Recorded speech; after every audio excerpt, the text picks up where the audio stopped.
అందరికీ నమస్కారం అండి. ఉదయం లేవగానే నీరు త్రాగాలి. పెరుగుతో ఏ ఆహారాన్ని భుజించరాదు. అట్లే పెరుగును తినరాదు. భోజనం చేసిన తర్వాత స్నానం చేయకూడదు. స్నానం చేసే సమయంలో పైనుంచి రుద్దుకుంటూ స్నానం చేయకూడదు. ఇలా చేస్తే కామం వృద్ధి చెందుతుంది. అడ్డదిడ్డంగా రుద్దుతూ స్నానం ముగించాలి. పగటిపూట భార్యతో కలవకూడదు. అలాగే వెలుతురులేని ప్రదేశంలో చదవరాదు. అలాగే లేవగానే కూడా చదవరాదు. లేవగానే కాళ్ళు నేలకి తగలకుండా వంగి భూమిని తాకి నమస్కరించాలి. ఇలా చేయడం వల్ల శరీరంలోని విషశక్తి భూమిని ఆకర్షించి స్వచ్ఛమైన శక్తి మనలోనికి వస్తుంది. కొంతసేపు ధ్యానం తప్పకుండా చేయాలి. ఇలా చేయడం ద్వారా శరీరంలోని అన్ని భాగాలకు అవసరమైన ప్రాణశక్తినిచ్చి సమతుల్యం చేస్తుంది. శరీరానికి హాని కలిగించే విష తరంగాలు బయటకి వెళ్తాయి. సాయం సమయంలో సూర్యుని కిరణాలతో స్నానం చేయాలి. అనగా కొద్దిసేపు నిలవాలి.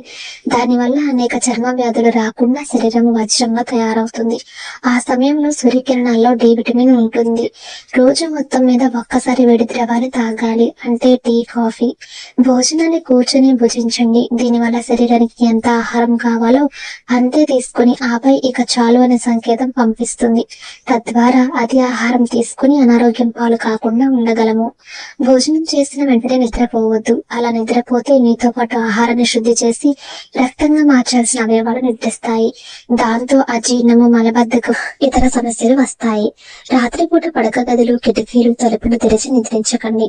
తలుపులు తెరిచి నిద్రిస్తే చోరుల వల్ల, కిటికీలు తెరిచి నిద్రిస్తే చలికాలంలో రోగాలు వచ్చే అవకాశం ఉంది. మీరు కానీ మీ పిల్లలు కానీ ఛాతిపై చేతులు వేసుకుని నిద్రపోకండి. ఇలా నిద్రించడం వల్ల ఊపిరితిత్తులపై తీవ్ర భారం పడుతుంది.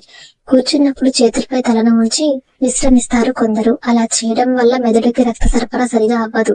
మెదడు సమస్యలు చాలా వస్తాయి.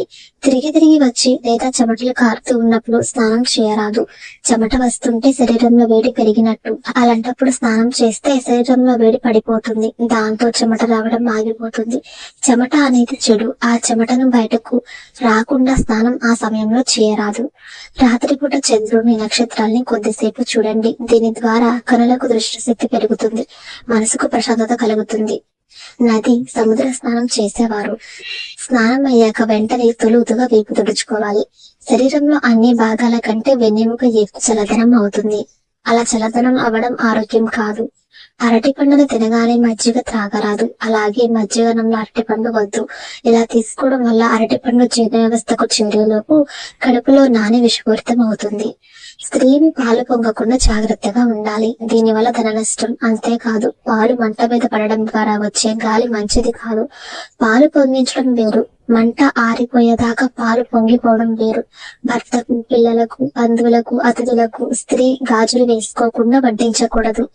గాజులున్న చేత్తో వడ్డిస్తున్నప్పుడు ఆ గాజుల తాకిడికి వచ్చే చిరు శబ్దాలు కనిపించని క్రిములను దూరంగా నెట్టివేస్తాయి.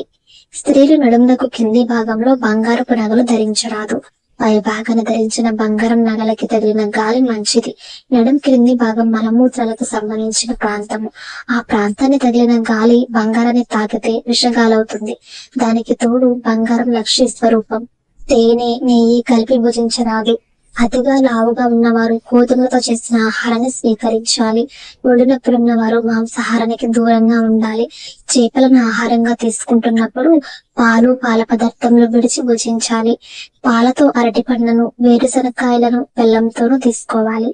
స్నానం అయ్యాక శరీరానికి ఏ నూనెని వాడకండి. అలా చేస్తే శరీరంలో చెడును అనగా చెమటను నిలిపినట్టే. ఫ్రెండ్స్, ఈ చిన్న వీడియో కనుక మీకు నచ్చితే తప్పకుండా ఒక లైక్ చేయండి. అలాగే ఒక సబ్స్క్రైబ్ కూడా చేయండి. మీరు ఇచ్చే ఒక సబ్స్క్రైబ్ నాకు ఎంతో సపోర్ట్ ఇస్తుంది. Thanks for watching.